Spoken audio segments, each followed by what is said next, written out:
Yeah, it was incredibly difficult for the boys today, to be honest. It's clear. And we played 2.5 days ago, if you want. Coming here, team in form, 6 wins, home wins on a bounce. Great weather, everybody in a good mood. Actually, pretty much everything is prepared for another home win. The only group who wanted to avoid that were my players, and it was an outstanding football game, to be honest. First 15 minutes we had to adapt slightly a little bit, that's normal. Obviously Newcastle changed a little bit, put Joelton on the right side, left side, our right, and kicked the ball there, went for second balls. We struggled a bit, tried to adapt to it, did better. When the ball was on the ground, we were really good there already. I really liked how we played, how we kept them quiet. Can't remember a lot of counter-attacks. There was the offside goal they scored that might be one. Second half, yeah, the chance they had was offside as well. So I honestly, in the circumstances, top-class performance. Really happy. How do you keep churning out performances like that? I mean, you made 4 changes today. 5 changes, and the lads who came in were just as good as the ones that you left out. Yeah, it's cool, huh? Yeah, to be honest, it's that's the only reason why we are where we are. That's how it is. It's the only reason the boys buy completely in the situation. The boys that didn't come on today should have seen their faces on the bench when the final whistle. When we heard the final whistle, it's absolutely outstanding. We know that. The group is exceptional, exceptionally talented, and has a really good character, and that's very helpful. Neil, Jones, go. That's got James Milner. I mean, I think it was his first Premier League start since the 2nd of January. But to come in and play like that in such a big game and having had not as much football as I'm sure he would have liked. What's that say about him? Yeah, outstanding. But we had for sure another game. It was just Premier League start. Yeah, thank you very much. So we played in any other competitions. Yeah, Millie is Millie, and it's not. It's incredibly important for us, and that's very important because people think we talk about dressing room or kind of these kind. Yes, it is helpful. He's very helpful there, especially with the manager who speaks is no native speaker. Sorry, but on the pitch as well, and he played a super game today. So, I don't want to take anything away from him, but I thought I liked Nabi's performance as well a little bit. Hand on 6 and all this kind of that worked out really well. The boys were on fire. We played football. We kept the ball in the right moments. We struggled around the second ball fights. We knew that before the game because there's no way I know at least to defend them 100%. So it would be tricky 50-50 in between ball and that's not cool to defend, but apart from that I really loved the game, and James was a massive part of it.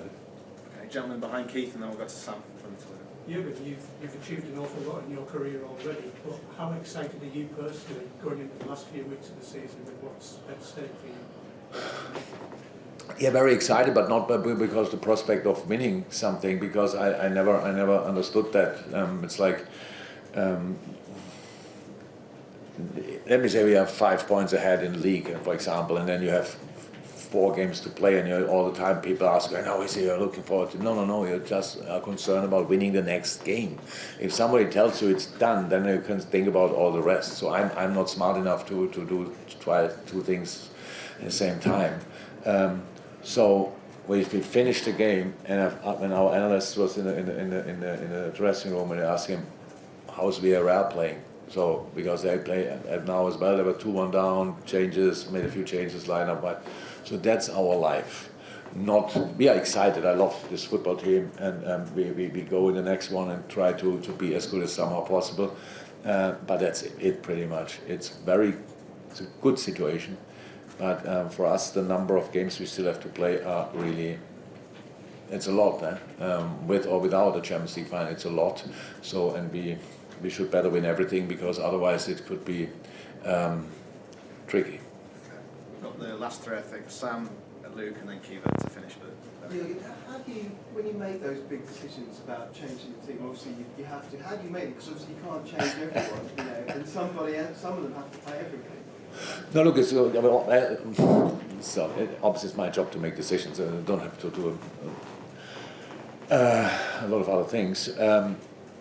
So the thing is, for example, Kostas Tsimikas would have deserved to play as well. And Robbo could have had a break as well. But when you change one fullback and a centre half, and then with the other 3 changes the last line, so that's what I think. Then okay, no. Don't do that. Let's do it like this. These kind of things. So, but the decisions are not that difficult because the boys are all in a good shape. So really all in a good shape. And we had now